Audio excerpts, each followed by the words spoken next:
New information has come out surrounding the Grant Williams trade and why the Dallas Mavericks were so determined to move on from the forward.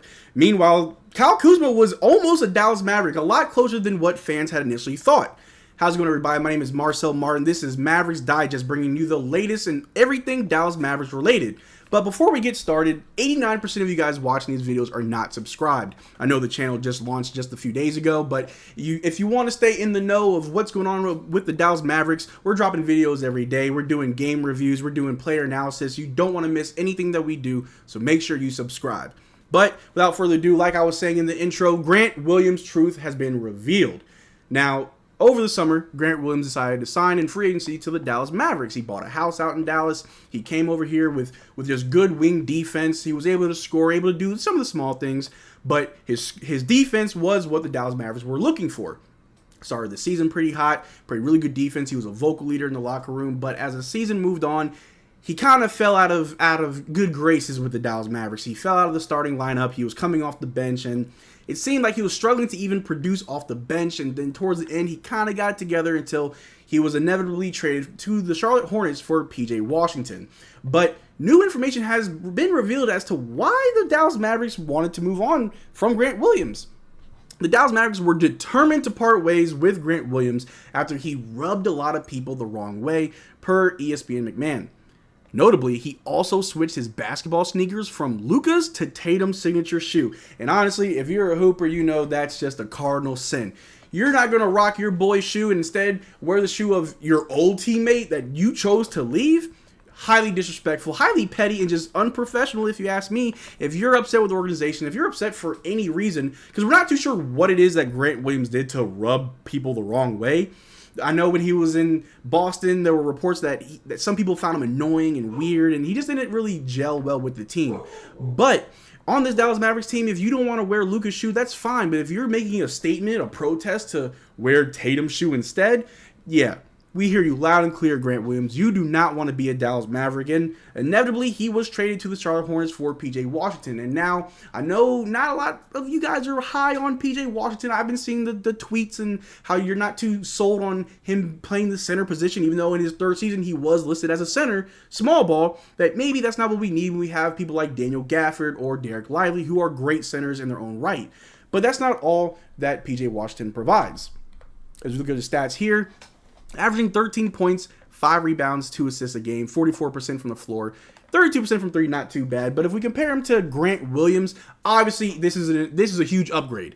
Almost every category, he is just doing everything better than Grant Williams. So if it's the first round pick that you're upset about that we had to trade, I mean, we got 2 second round picks back, which second round picks are just kind of like chump change. But when you're a team poised to make a good playoff run, that you're trying to go for a championship, you're not trying to rebuild, you don't want rookies on a team that's trying to win now. I mean, how many generational talents are you really going to find in the draft? And this upcoming draft isn't even that strong. They're saying it's going to be a weak draft. So getting a player like P.J. Washington, who's 25 years old, who's on the first year of a 3-year deal, making only $48 million, that's really good. That's what you want. That's the type of player that can really help your team.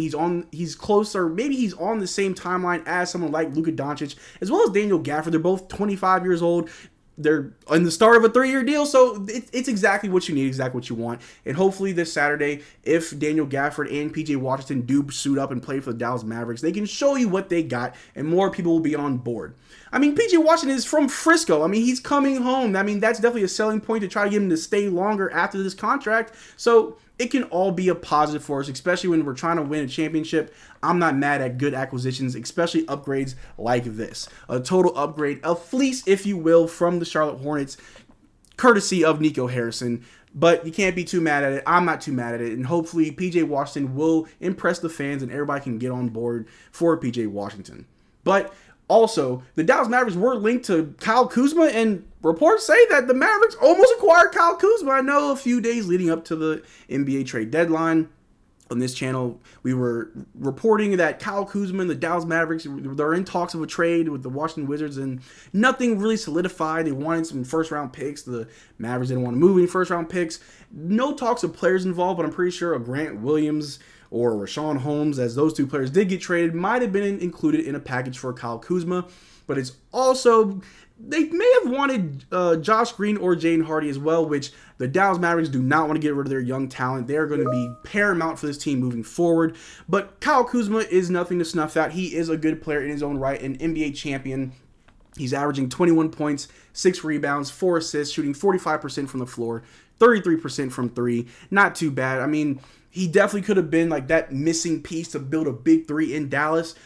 But, you know, you got to take what you can get. And honestly, I'm here to tell you that getting PJ Washington and getting Daniel Gafford, honestly, that's a two deals that are better than that one deal. Because Kyle Kuzma is on a $108 million contract. Whereas with PJ Washington and Daniel Gafford combined, that's only about $88 million. So you get 2 great players who are going to be cheaper than that one player who can play off ball. They play good defense. They don't take up too much space.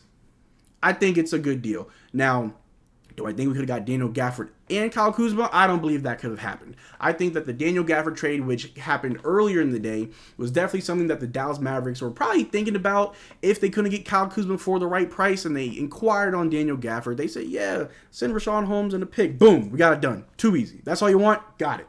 Bring the man home. Bring him over to Dallas. We got him done. But that's not the only person that's excited about Daniel Gafford, as Luka Doncic gets his backup big. Since Luka's been on the Dallas Mavericks, his big has always been Dwight Powell. Now, I'm not going to start any Dwight Powell slander, because if you wear the Mavericks jersey, I'm a fan of you no matter how bad you are. Even if you're Grant Williams, I do appreciate all that he contributed to the Dallas Mavericks while he was here. But Dwight Powell isn't really the big that helps this team flourish with the interior defense.